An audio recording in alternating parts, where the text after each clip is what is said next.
Good afternoon. You're watching I24 News. I'm Marath Severe. After years of negotiations, Iran and the six world powers reached a final nuclear deal in what the West hopes will lead to an historic rapprochement with Tehran after a decades-long standoff. The 100-page agreement was forged during more than 2 weeks of intensive talks in Vienna, during which 4 deadlines were missed. And our reporter in Vienna, Elio filed the following report.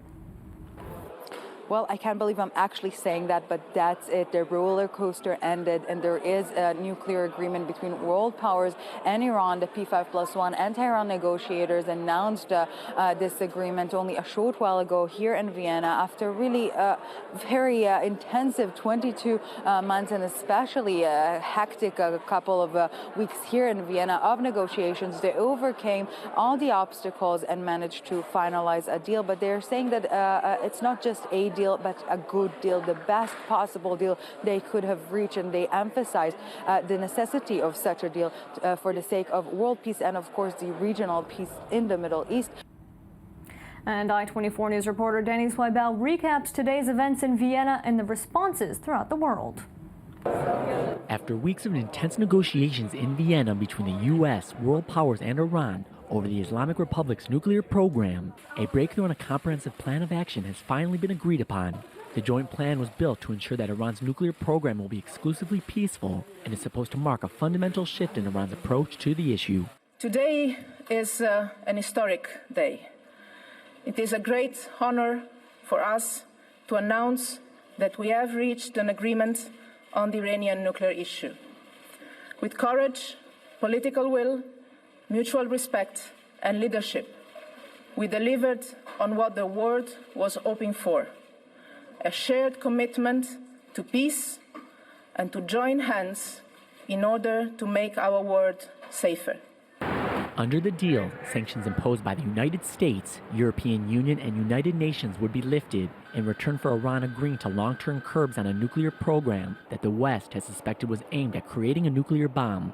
Reaching the deal is considered a major policy victory for both U.S. President Barack Obama and Iranian President Hassan Rouhani. Today, because America negotiated from a position of strength and principle, we have stopped the spread of nuclear weapons in this region. Because of this deal, the international community will be able to verify that the Islamic Republic of Iran will not develop a nuclear weapon. But Israeli Prime Minister Benjamin Netanyahu, the world's most outspoken critic of a nuclear Iran, has called the deal a historic surrender. The 100-page agreement that was forged during more than 2 weeks of intensive talks in Vienna, with 4 deadlines missed, will later be reviewed by U.S. Congress for final approval. President Obama asserted that this was the right deal, and any attempt to block it will be met with the president's power to veto it. No deal means no lasting constraints on Iran's.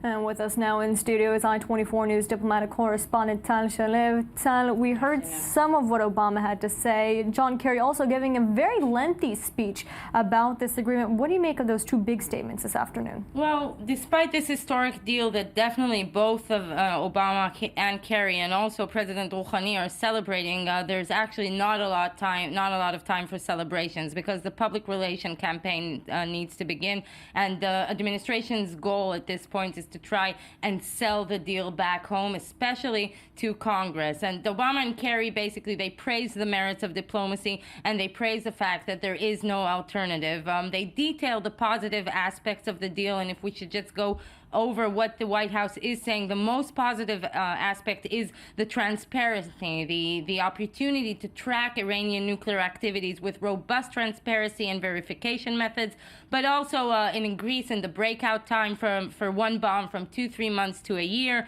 reducing the reduction of the stockpiles of enriched uranium and the number of installed centrifuges, and preventing Iran from producing weapons-grade plutonium. This is just part of what they were emphasizing. Both of them are directing their message to Congress. We hear President Obama say this is not the time for politics or posturing. He says you don't make a deal with your friends, and he also vows to veto any resolution or any bill that Congress will be bringing up. And Kerry also says those who criticize, of course not naming but implying both the Republican Party and Israel, those who criticize must provide an alternative. And some of the Republican leaders already voicing their opinions. Speaker of the House John Boehner saying it will give Iran time and space, and also Marco Rubio coming out saying that it undermines U.S. security.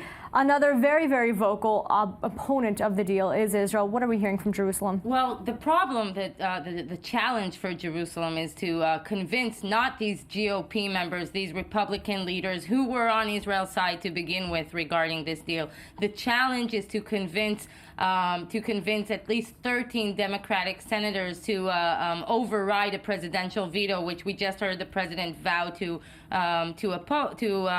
impose. But also another thing that should be mentioned is that Israel is preparing very, very, very strongly for this next battle on Capitol Hill. There is a task force that has been convened, and there are multi-million dollar campaigns already going on in the United States. This afternoon, as we speak, actually, the Israeli Prime Minister will be convening a special cabinet meeting to discuss the implications of the deal and Israel's future steps. But from Netanyahu's point of view, this is just the beginning of the battle. We can say, we can quote one of his closest aides that says, the story of Iran's nuclear capability is not over. And of course, the Prime Minister will be addressing it very shortly. We will go to those in this statement as soon as we have it. i24News diplomatic correspondent Tashlev, thank you very much again for joining us. And earlier, we were also joined by Iranian journalist Arash Azizi, who's in Vienna, and described what this deal means for the Iranian people.